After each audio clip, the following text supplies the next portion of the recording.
रतन टाटा जैसे दिखते हैं वैसे हैं नहीं। वे वस्तुतः श्रीफल की तरह है, जो बाहर से इतना सख्त व मजबूत होता है कि सीधे भिड़ जाओ तो सिर फोड़ दें, पर सलीके से खोलो तो मिलता है सॉफ्ट फल व कोकोनट जैसा बहुउपयोगी ऑयल। इस फल को प्राप्त कर चुके श्री रतन टाटा के नज़दीकी कहते हैं कि वे आश्चर्यजनक रूप से सहज है। वे जानते हैं कि उनकी मौजूदगी से लोग भयाक्रांत होते हैं, इसलिए वे पहले उनके मन का डर निकालते हैं। भारतीय यदि अपने आत्मीय अंदाज में टाटा को देश का सबसे बड़ा लोहार कहते हैं, तो वे टाटा समूह के प्रति अपनी कृतज्ञता व्यक्त करते हैं, जिसने कुटीर उद्योगों की पुरातन परंपरा को विश्वस्तरीय ऐसे विशाल कारखानों में बदला जिसने लाखों लोग रोजी रोटी कमा रहे हैं। देश का सबसे बड़ा लोहार टाटा व सबसे बड़ा मोची बाटा जैसी किंवदंतियाँ प्रथम दृष्टया अटपटी व असंगत लगती है, पर गौर करें कि इस उपमा में टाटा समूह के प्रति अपार सम्मान के साथ समाया हुआ है देश का औद्योगिक इतिहास। यह पंक्ति याद दिलाती है कि भारतीय मूलतः उद्यमी है और हमारे देश में कुटीर उद्योगों की परंपरा सदियों पुरानी है। हजारों साल से यहाँ गांव-गांव में दर्जी, जुलाहे, बुनकर, मोची या लोहार अपने सीमित साधनों व समझ से लोगों की घरेलू व कृषि उपकरणों की ज़रूरत पूरी कर रहे हैं।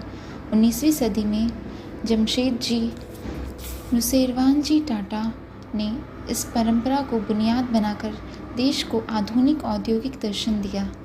इस दूरंदेशी पारसी उद्यमी की मान्यता थी कि देश की आर्थिक उन्नति के मूल आधार है स्टील, इलेक्ट्रॉनिक, एनर्जी व तकनीकी शिक्षा। स्वर्गीय श्री जमशेदजी टाटा ने जो कहा वह किया भी। इस उदार उद्यमी ने सन 1892 में उपहार अर्थात कर्ज देकर भारतीय प्रतिभाओं को विदेश में उच्च शिक्षा हेतु भेजना शुरू किया।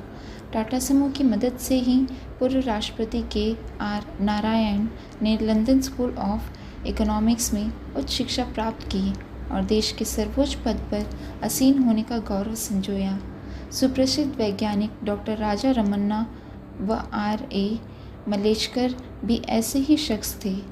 1925 में तो ऐसा दौर था कि इंडियन सिविल सर्विस का हर तीसरा भारतीय अधिकारी टाटा स्कॉलर होता था।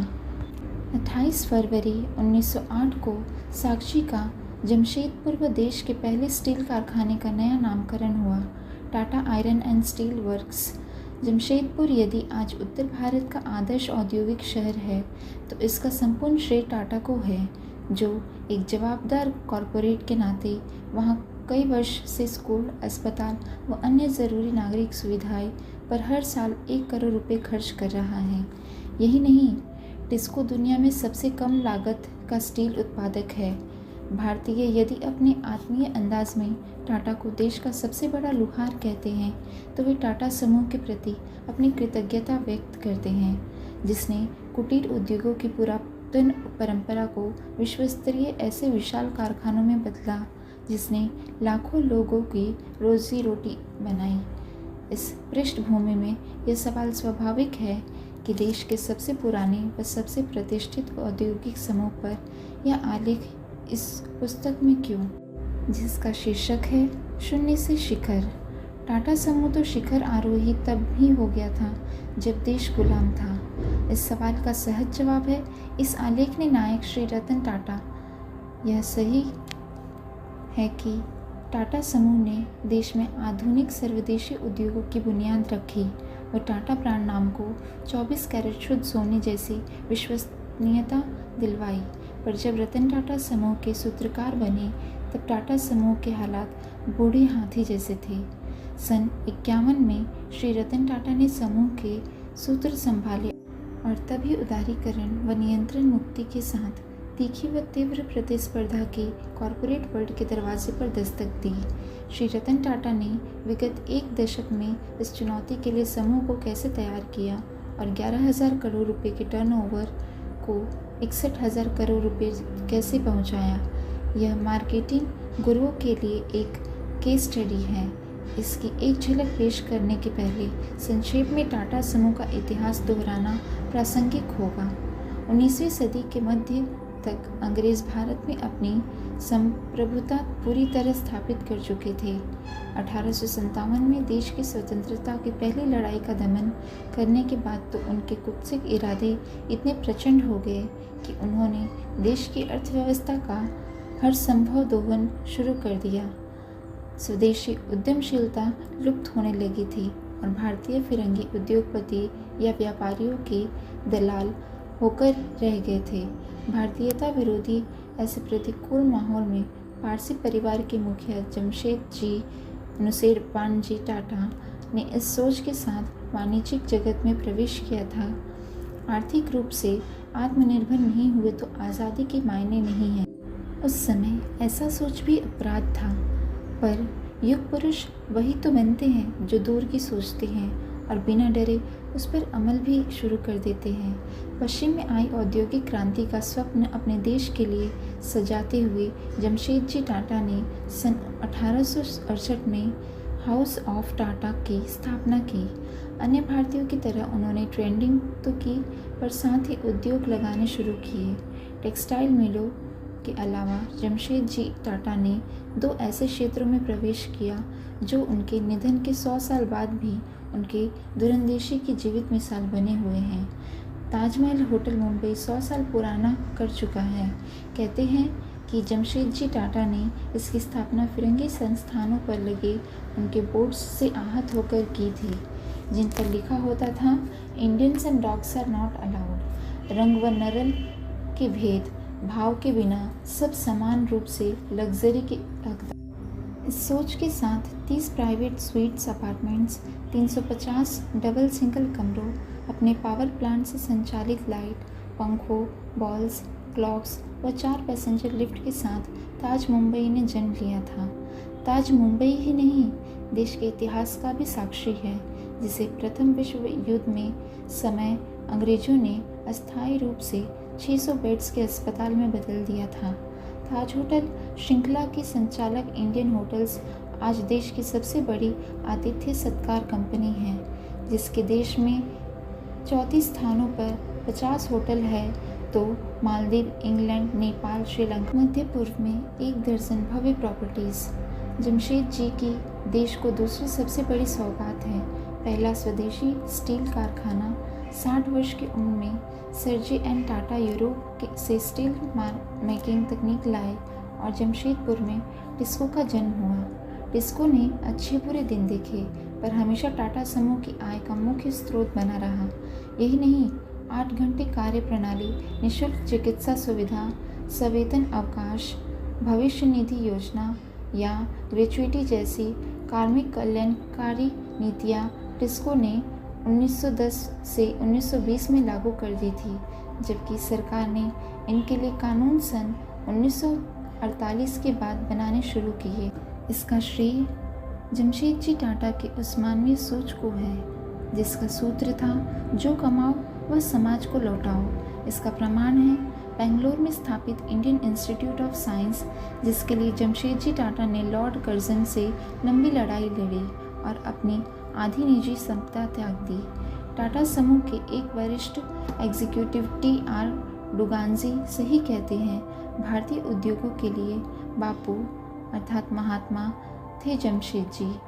युग पुरुष जमशेदजी टाटा ने जो कहा वह किया, और यही कारण है टाटा समूह की होल्डिंग कंपनी टाटा सन्स के 65.88% शेयरों के मालिक है टाटा के विभिन्न ट्रस्ट। टाटा परिवार के पास मात्र 3.01% शेयर है। 12.74% शेयर ग्रुप की कंपनियां के पास है। टाटा सन्स के सर्वाधिक शेयर किसी निजी व्यक्ति के पास है तो वही है पेलुंजी शपरूजी मिस्त्री। अपने जीवन काल में टाटा समूह की मजबूत बुनियाद के साथ सामाजिक जवाबदारी का निर्वहन करते हुए उद्योग संचालन की परंपरा स्थापित करने के बाद सन 1904 में भारतीय उद्योग जगत के पितामह जमशेदजी टाटा का निधन हो गया। उनके पुत्रों श्री दोराब टाटा 1859 से 1932 व सीनियर श्री रतन टाटा 1871 से 1918 को संतान न होने से टाटा समूह के सिरमौर बने नौरोजी सलकानवाला टाटा समूह के इस अकेले गैर टाटा चेयरमैन का सन 1938 में हृदयघात से निधन हुआ तो दोराबजी टाटा के भतीजे व आर.डी. टाटा के पुत्र जहांगीर रतनजी दादा भाई टाटा ने 5 दशक के अपने कार्यकाल में टाटा समूह की साख व संपन्नता के साथ टाटा ब्रांड नाम को गगनचुंबी बना दिया। जे.आर.डी. टाटा की औद्योगिक उपलब्धियों की सूची बहुत लंबी है, जिनमें उल्लेखनीय है Tata engineering and locomotive company, जिसका अब नया नाम है टाटा मोटर्स, टाइटन इंडस्ट्रीज व टाटा कंसल्टेंसी सर्विसेज एवं टाटा एयरलाइंस। टेल्को देश की पहली ऐसी ऑटोमोबाइल कंपनी है जिसने टेक्नोलॉजी को ग्रोथ का आधार बनाया। पश्चिमी जर्मनी की डेमरबेच के तकनीकी सहयोग से टेल्को ने देश में पहली बार वाणिज्यिक वाहन व यात्री बसें बनाई। कमीसे यूएस के साथ डीजल इंजन बनाए। टाइटन ने सन 1987 में घड़ियां बनाना शुरू किया और बहुत जल्द घरेलू मार्केट में अपना वर्चस्व स्थापित कर लिया। सन 1995 में टाइटन ने तनिष्क ब्रांड नाम से ब्रांडेड ज्वेलरी मार्केट में प्रवेश करके देश के अव्यवस्थित आभूषण उद्योग को नियमित व संगठित करने की पहल की। टाटा कंसल्टेंसी सर्विसेज तो आज टाटा समूह के ताज का कोहिनूर है। यह देश की सबसे बड़ी सॉफ्टवेयर निर्यातक एवं पहली $1 बिलियन 2003 में सालाना टर्नओवर $100 करोड़ से ज़्यादा कंपनी है।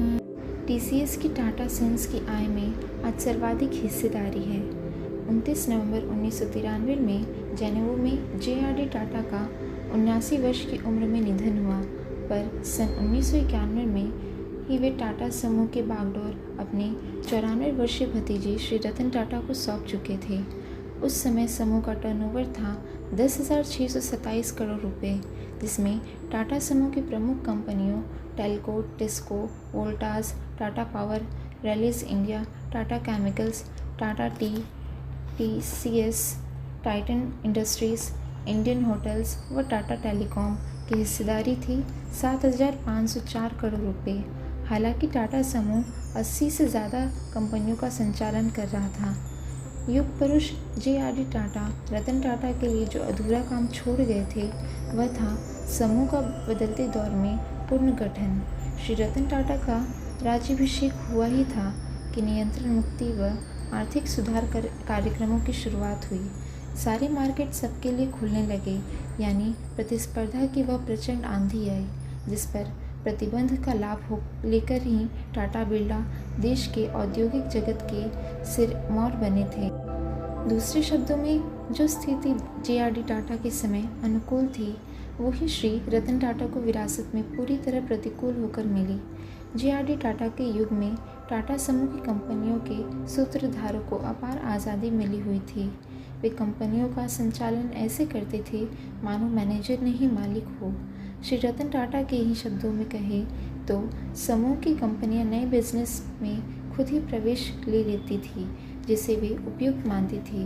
वे समूह के पास तब आती थी जब तकलीफ में हो, उन्हें बैंक्स से नया कर्ज लेना हो या कोई गठबंधन करना हो। कई कंपनियों के चीफ एग्जीक्यूटिव की उम्र तो 70 से ज़्यादा थी। उनका बाजार से कोई संपर्क नहीं था और इसके कारण टाटा समूह धार खो रहा था।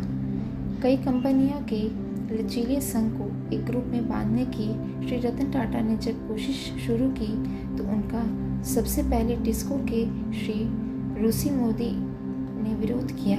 बॉम्बे हाउस टाटा सन्स के मुख्यालय पर श्री रतन टाटा को चुनौती देते हुए उन्होंने प्रबंध निदेशकों की नियुक्ति कर दी। नवंबर 1991 से 93 तक 15 माह बोर्ड रूम में द्वंद्व चला। श्री रतन टाटा ने इसी दौरान ग्रुप कंपनियों के मैनेजिंग डायरेक्टरों की सेवानिवृत्ति उम्र 65 वर्ष की और बोर्ड ने उनका साथ दिया तो श्री रूसी मोदी को पद छोड़ना पड़ा। दूसरे विरोधी शपथ थे इंडियन होटल्स के अजीत केरकर, जो वित्तीय अनियमितता के घेरे में उलझकर सन 1957 में समूह से निष्कासित हुए। टाटा केमिकल्स व टाटा टी के श्री दरबारी सेठ ने चतुराई दिखाई और दीवार पर अंकित सच्चाई को पढ़कर बिना अप्रिय स्थिति पैदा किए अपना पद छोड़ दिया। जे.आर.डी. टाटा के युग के दिग्गज विकेट डाउन करने के बाद श्री रतन टाटा का समूह में इस संकेत के साथ वास्तविक राज्याभिषेक हुआ कि चेयरमैन नरम नहीं है, वे लड़ सकते हैं और कड़े निर्णय भी ले सकते हैं। श्री रतन टाटा को एक और चुनौती मिली थी। समूह के नियंत्रण टाटा सन्स के ग्रुप की प्रमुख कंपनियों में बहुत थोड़ी शेयर होल्डिंग। सन 1972 में जे.आर.डी. टाटा ने इस ओर संकेत करते हुए कहा भी था, दुनिया में संभवतः मैं अकेला ऐसा इंडस्ट्रियल एग्जीक्यूटिव हूँ जिसके पास जितने ज़्यादा दायित्व अर्थात काम हैं, वास्तविक पावर्स उतने ही कम हैं। श्री रतन टाटा ने इसको यथावत जारी रखने के बजाय जोखिम लेकर स्थिति को सुधारा। उनके निर्देश पर सन 1995 में ग्रुप कंपनियों ने टाटा सन्स के शेयर राइट इश्यू से खरीदे। समूह के कुछ सक्रिय शेयरधारकों ने इसकी आलोचना की, पर श्री रतन टाटा का प्रयोजन बड़ा था। वे कंपनियों से संभावित टर्नओवर से बचना चाहते थे। इसके लिए टाटा सन्स ने सन 1996 के बाद करीब 2700 करोड़ रुपए निवेश करके समूह की प्रमुख कंपनियों में अपनी शेयरधारिता बढ़ाई है। हालांकि श्री रतन टाटा अभी भी संतुष्ट नहीं हैं। ग्रुप कंपनियों को यह याद रहे कि वे टाटा समूह का हिस्सा हैं। इस मंशा से रतन टाटा ने सितंबर 1996 में बोर्ड अम्ब्रेला नियम बनाया। इसके तहत ग्रुप कंपनियों से टाटा नाम उपयोग करने की रॉयल्टी टाटा सन्स को चुकाने को कहा। एसीसी ने नाना पालकीवाला व इंडियन होटल्स के अजीत केरकर ने इसका विरोध किया। श्री पालकीवाला की दलील थी कि एसीसी टाटा समूह की कंपनी नहीं है और न ही उत्पाद या कॉरपोरेट पहचान के लिए टाटा ब्रांड नाम का उपयोग करती है। श्री रतन टाटा ने 18 लाख शेयरधारकों को 15 पेज की बुकलेट भेजकर समझाया कि 90 टाटा कंपनियों द्वारा बिना फ्रेमवर्क टाटा नाम उपयोग करने से ब्रांड वैल्यू घटती है। ब्रांड अम्ब्रेला नियमावली से ग्रुप कंपनियों में समूह के प्रति लॉयल्टी बढ़ेगी और शेयरधारक की लाभान्वित होंगे। ब्रांड पर ध्यान दो, प्रणाली को सुधारो व सेवाएं बढ़ाओ के साथ श्री रतन टाटा ने अपने एक दशक के कार्यकाल में हर उस बिजनेस से हाथ खींचा जहां मुनाफा कम था और टाटा समूह के मार्केट में अव्वल या अग्रणी होने की संभावना नहीं थी। श्री रतन टाटा ने करीब 3 दर्जन कारोबार छोड़े और 1.5 दर्जन नए व्यापार क्षेत्रों में प्रवेश किया। श्री रतन टाटा ने टाटा टी को दुनिया की दूसरी बड़ी चाय मार्केट कंपनी बना दिया। सन 2004 में टाटा समूह ने दक्षिण कोरिया में देवू का वाणिज्यिक वाहन संयंत्र अधिग्रहित किया है। भारत सरकार ने विदेश संचार नियम के प्रबंधन अधिकार प्राप्त किए हैं। टाटा सन्स के कार्यकारी निदेशक आर गोपालकृष्णन के अनुसार 1991 श्री रतन टाटा के कारोबार संभालने के वर्ष में समूह की बिक्री का 90% हिस्सा कारोबार में जुटता था। आज यह 50 से 60% रह गया है। शेष ब्रांड वाले कारोबार से जुट रहा है। श्री रतन टाटा का लक्ष्य है टाटा समूह को बाजार व उपभोक्ता केंद्रित बनाना। इसके लिए भारी निवेश करने व लंबी अवधि को जोखिम उठाने का उनमें साहस है। उन्होंने 1 दर्जन ग्रुप कंपनियों को चालित किया है। इनके समूह ने टर्नओवर में हिस्सेदारी 85% व मुनाफे में 90% है। श्री रतन टाटा ने टाटा समूह के अंतर्राष्ट्रीयकरण की शुरुआत की है।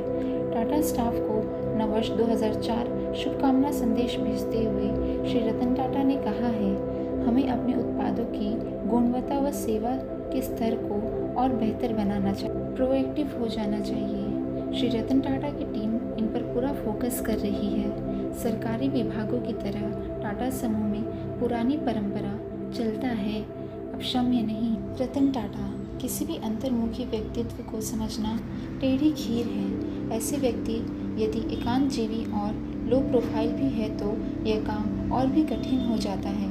यही नहीं, वह व्यक्ति यदि देश के सबसे प्रतिष्ठित औद्योगिक समूह का CEO हो, यानी उसके प्रभामंडल को खास कॉरपोरेट कल्चर का अभेद्य सा सुरक्षा कवच भी मिल जाए तो उसके व्यक्तित्व कृतित्व को दोहराना कितना कठिन होगा, यह कोई भुक्तभोगी ही बयान कर सकता है। मसलन याद करें इंडिया टुडे के फरवरी 2003 के अंक में प्रकाशित श्री रतन टाटा से प्रभु चावला व शंकर अय्यर की बातचीत। इन दोनों मीडिया महारथी के सवालों से बहुत छोटे हैं रतन टाटा के जवाब। यही नहीं, अपनी खास शैली व अंदाज से व्यक्ति विशेष के अंतर्मन में गहरी सेंध लगाने में माहिर प्रभु चावला जैसे दिग्गज को इस बातचीत के दौरान कई बार बैकफुट बैटिंग करनी पड़ी है। दिलचस्प बात यह है कि श्री रतन टाटा जैसे दिखते हैं वैसे हैं नहीं। वे वस्तुतः श्रीफल की तरह है जो बाहर से इतना सख्त व मजबूत होता है कि सीधे भिड़ जाओ तो सिर फोड़ दे, पर सलीके से खोलो तो मिलता है सॉफ्ट फल व कोकोनट जैसा बहुउपयोगी ऑयल। इस फल को प्राप्त कर चुके श्री रतन टाटा की नज़दीकी इसलिए कहते हैं कि वे आश्चर्यजनक रूप से सहज हैं। वे जानते हैं कि उनकी मौजूदगी से लोग भयाक्रांत होते हैं, इसलिए वे उनके मन का डर भी निकालते हैं। सन 1937 में जन्मे श्री नवल टाटा 1904 से 1989 के पुत्र श्री रतन टाटा ने प्रारंभिक शिक्षा मुंबई के केल्विन स्कूल में प्राप्त की। कॉर्नेल यूनिवर्सिटी यूएस से आर्किटेक्चर ग्रेजुएट होने के बाद अमेरिका में ही जॉन्स एंड इमोन्स में थोड़े दिन प्रशिक्षानुमान जॉब किया। सन 1962 में वे स्वदेश लौटे। यहाँ टाटा समूह की विभिन्न कंपनियों के शॉप फ्लोर पर ग्रो होने के बाद सन 1971 में जे.आर.डी. टाटा ने उन्हें नेल्को सौंपी, जो तब दुर्दिनों 40 लाख रुपए आय और इतने की घाटा का सामना कर रही थी। श्री रतन टाटा ने नेल्को रेडिको का मार्केट शेयर अल्पावधि में 2 से 20% पहुंचाकर कंपनी के दिन बदल दिए। इस बीच तबादलों के कारण एक बार नेल्को में श्रमिक अशांति भी हुई, पर रतन टाटा ने धैर्य नहीं खोया और स्थिति को ऐसे संभाला कि ताले खुलते ही नेल्को का उत्पादन 3 गुना बढ़ गया। भारतीय उद्योग जगत के पितामह जे.आर.डी. टाटा के सानिध्य में काम करते हुए सन 1983 में श्री रतन टाटा ने आकलन कर लिया था कि टाटा समूह लूज व लचीला औद्योगिक संगठन हो गया है। इसमें कंपनियों को अहमियत समूह से भी बड़ी हो गई है। टाटा सन्स की कंपनियों में इक्विटी होल्डिंग बहुत कम है और कंपनियों का संचालन करने वाले सीईओ मैनेजर के बजाय मालिकों जैसा व्यवहार करने लगे हैं। तत्कालीन दौर प्रतिबंध या लाइसेंस राज में इस रणनीति के कारण समूह का बिजनेस तो बढ़ा, पर दीर्घावधि में यह प्रणाली उपयुक्त नहीं है। रतन बुद्धिमान युवा है, मुझसे ज़्यादा शिक्षित व मॉडर्न है, अतः वे बेहतर नियंत्रक भी साबित होंगे। इस आशय की टिप्पणी के साथ जे.आर.डी. टाटा ने सन 1951 में टाटा समूह की बागडोर श्री रतन टाटा को सौंपी तो उन्होंने 100 कंपनियों, करीब 2.25 लाख कर्मचारियों व 25 लाख निवेशकों वाले टाटा समूह के लिए नई रणनीति बनाई। स्थापित या नए कारोबार की पहले कंपनियों के लचीले संगठन के नट बोल्ट कसना, समूह की सर्वमान्य पहचान बनाना, असंगत कारोबार छोड़ना और जिनमें समूह अग्रणी हो सकता है वे व्यापार बढ़ाना। सन 1993 में जे.आर.डी. टाटा के जेनेवा में निधन के बाद श्री रतन टाटा ने अपनी सोच को लागू करना शुरू किया। सबसे पहले उन्हें समूह के उन दिग्गज जमींदारों का विरोध सहना पड़ा जो नियंत्रण में काम करना ही भूल गए थे। सन 93 से 97 के बीच श्री रतन टाटा ने रूसी मोदी टिस्को, दरबारी सेठ टाटा टी व Tata chemicals, Ajay Kerkar Indian hotel Taj या A.H. टाबोकोवला वोल्टास पहली बार मीडिया तक पहुंची, लड़कर उन्हें सेवा मुक्त किया। अपनी युवा टीम बनाकर एक दशक में समूह का कारोबार 4 गुना 11,000 करोड़ से 45,000 करोड़ बढ़ाया। इस दौरान उन्होंने समूह को 1 दर्जन कारोबार से मुक्त किया और करीब इतने ही नए व्यापार शुरू किए। कंपनी से पहले बिजनेस पर फोकस करते हुए 14 क्षेत्र चयनित किए और अपनी टीम को लक्ष्य दिया। इन क्षेत्रों में हर चौथे साल बिक्री 2 गुना व हर तीसरे साल मुनाफा 2 गुना करो। श्री रतन टाटा की स्पष्ट रणनीति व पारदर्शी कार्य प्रणाली का सुफल टाटा समूह को मिला, जो न केवल शिखर से शून्य वाली दुर्गति से बचा वरण सॉफ्टवेयर, टाटा कंसल्टेंसी सर्विसेज, आतिथ्य सत्कार सेवा उद्योग, इंडियन होटल ताज व चाय, Tata tea, steel, TISCO, automobile Tata motors, पूर्ववती टेल्को, घड़ियाँ व ज्वेलरी टाइटन व तनिष्क में अव्वल है तो कई अन्य क्षेत्रों में अग्रणी। 65 वर्षीय अविवाहित श्री रतन टाटा मूलतः एकांतजीवी है जो 15 घंटे प्रतिदिन काम करने के बाद कोलाबा स्थित अपने अपार्टमेंट में लौटते हैं तो सबसे पहले उनकी थकान मिटाता है जर्मन शेफर्ड डॉग टेंगो। सप्ताहांत में वे यदि मुंबई में होते हैं तो उनकी पसंदीदा जगह है मरीना स्थित उनका बीच हाउस जिसे उन्होंने खुद सजाया है।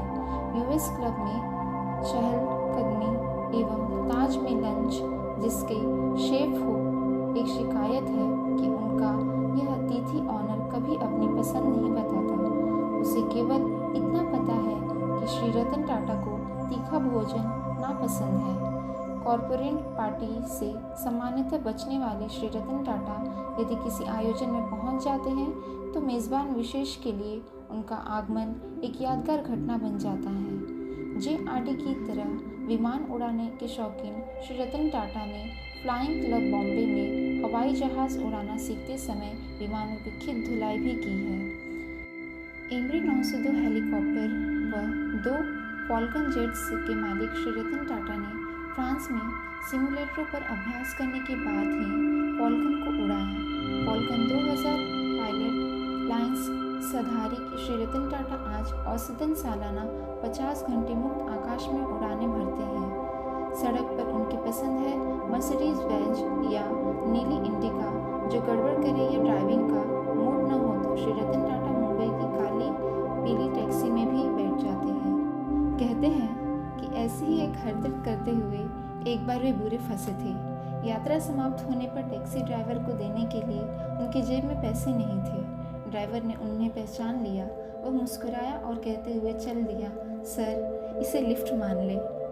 श्री रतन टाटा के शौक है संगीत सुनना। संगीतकार जुबीन मेहता और गायक अमर बोस उनके नज़दीकी मित्र हैं। वे अच्छे स्केच बनाते हैं और मिमिक्री में भी माहिर है, यानी दिलचस्प व्यक्तित्व के धनी हैं श्री रतन टाटा, पर सामान्यतः किसी को अपनी ज़िंदगी में झांकने नहीं देते। उनके अनुसार मेरे पिता श्री नवल टाटा ने चुनाव लड़ा था, पर मैं राजनीति में कभी नहीं आऊँगा क्योंकि मैं जोड़ तोड़ नहीं कर सकता और निजी ज़िंदगी एक खुली किताब हो जाती है। जीवन में मज़ा नहीं बचता।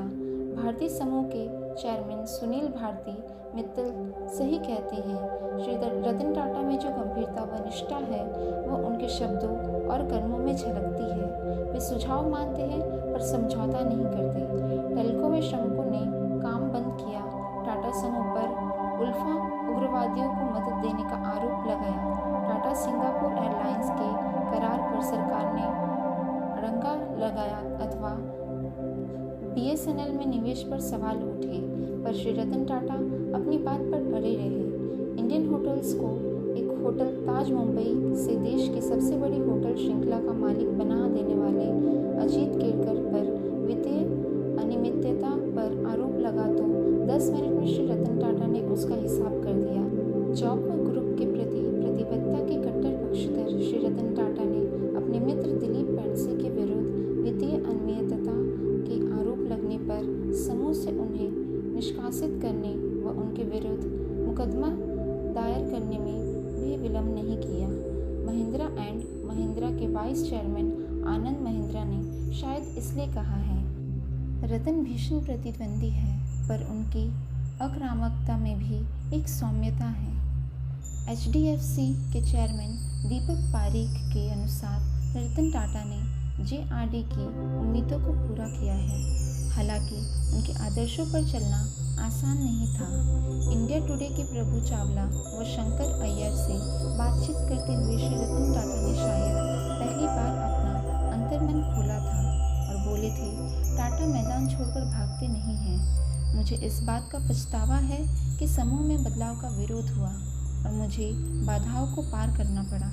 मैं भारत को इस क्षेत्र की एक महाशक्ति के रूप में देखना चाहता हूँ, लेकिन ऐसा इसलिए नहीं हुआ कि हम खुद को पंजाबी या पारसी के रूप में देखते हैं या भारतीय के रूप में नहीं। अमेरिकाओं की तरह एकाग्रित राष्ट्रीय भावना को विकसित करके ही हम महाशक्ति बन सकेंगे। टाटा समूह देश का सबसे बड़ा समाजसेवी कॉर्पोरेट। स्वर्गीय जे.आर.डी. टाटा ने एक बार कहा था, टाटा समूह की सारी संपदा का मालिक एक ट्रस्ट है जो जन साधारण के हितार्थ कार्यरत है। टाटा समूह लोगों से प्राप्त संपदा लोगों को वापस लौटाता है, वह भी कई गुना बढ़ाकर। टाटा समूह ने जनहितैषी क्रियाकलापों को कुछ शब्दों में नहीं दोहराया जा सकता है। संक्षेप में कहे तो समूह की कुल संपदा का 63% मालिक टाटा सन्स पेरेंट फर्म है। स्वर्गीय जमशेदजी टाटा के पुत्रों दोराबजी दास व सीनियर रतन टाटा द्वारा स्थापित प्रमुख 6 ट्रस्ट हैं। Tata memorial centre for cancer research and treatment 1945, Tata institute of fundamental arts 1966, the national institute of advance studies 1989 एवं sir Dorabji Tata centre for research in tropical diseases 1999। इनके अलावा स्वर्गीय रतन ट्रस्ट नवसारी गुजरात में जे.एन. टाटा मेमोरियल सेंटर का संचालन कर रहा है। ऐसे ही कई अन्य टाटा ट्रस्टों में उल्लेखनीय है जे.आर.डी. और थेल्मा जे. टाटा ट्रस्ट जो निर्धन महिलाओं व बच्चों का मददगार है। इस ट्रस्ट को जे.आर.डी. टाटा व उनकी पत्नी थेल्मा टाटा की संपदा से गठन किया गया है। सच तो यह है कि टाटा समूह के हर सिरमौर ने अपने कार्यकाल में हमेशा समाज से भी जवाबदार कॉर्पोरेट होने के अनुकरणीय उदाहरण पेश किए हैं। उल्लेखनीय है कि रतन टाटा ने भी अपने ही द्वारा घोषित नीति पर अमल करते हुए दिसंबर 2002 में स्वेच्छा से समूह का चेयरमैन पद छोड़ दिया है। वे अब सन 2012 तक टाटा समूह के नॉन एग्जीक्यूटिव चेयरमैन बने रहेंगे।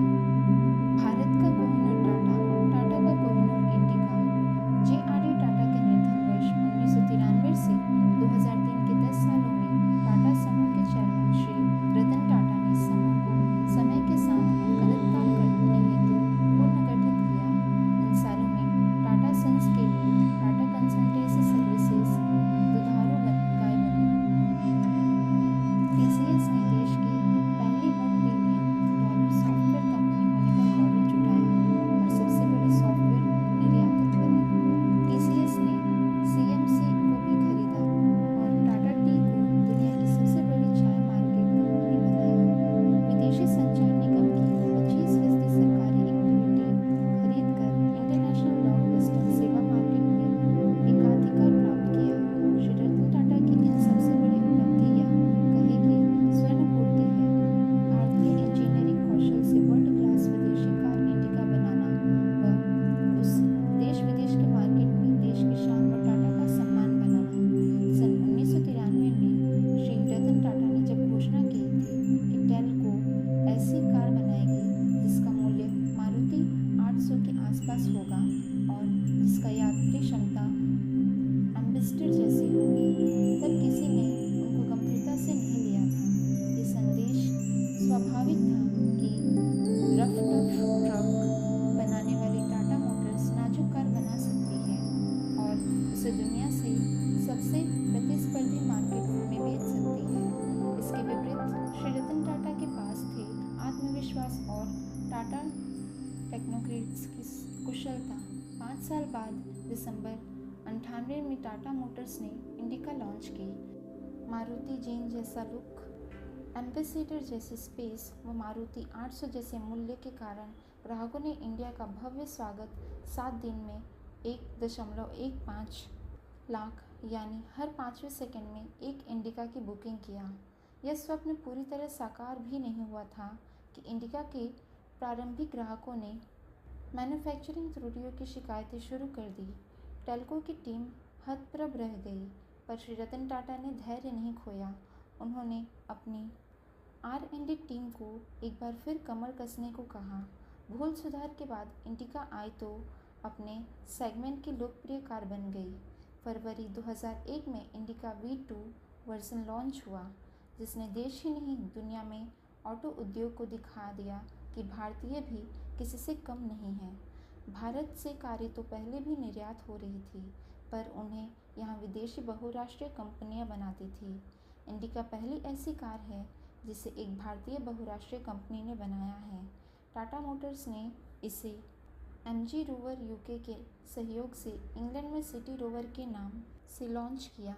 ब्रिटेन के अलावा यूरोप में भी इंडिका को पसंद किया जा रहा था। ये दोनों दुनिया के ऐसे कार मार्केट है जहां ग्राहक मूल्य के बजाय कार के लुक, सुविधा, सुरक्षा, क्वालिटी, टेक्नोलॉजी को प्राथमिकता देते हैं। टाटा मोटर्स की इंडिका उत्पादक क्षमता है प्रतिदिन 750 कार।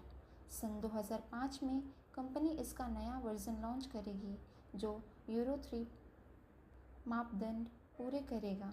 इसके बाद आएगी यूरो 4 मापदंड पूरे करने वाली इंडिका। अब श्री रतन टाटा का स्वप्न है मोटरसाइकिल इंजन से स्वदेशी मार्केट के लिए 1 लाख रुपए की कार बनाना। 340 सीसी से 500 सीसी की ऐसी कार फ्रांस, स्पेन एवं इटली में क्वाड्री साइकिल के नाम से बनती है, बिकती व लोकप्रिय है।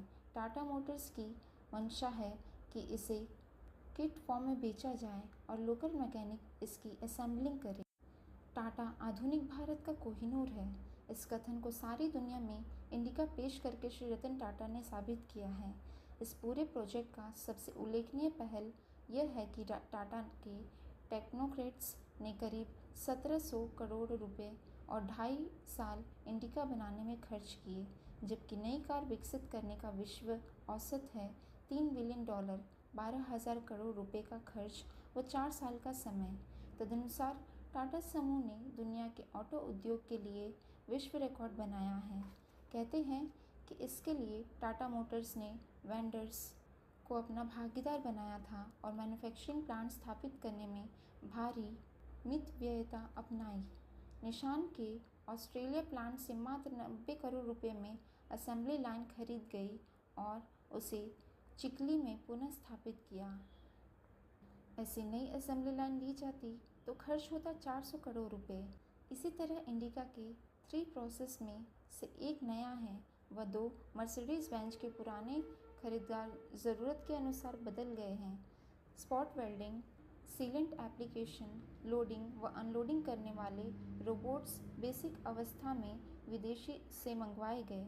इनका इंजीनियरिंग प्रोग्राम व उसकी स्थापना टेल्को की टीम ने की और चतुराई से 45% टेक्नोलॉजी लागत बचा ली। टाटा समूह की अन्य कंपनियों ने इंडिका की एक्सेसरीज बनाई।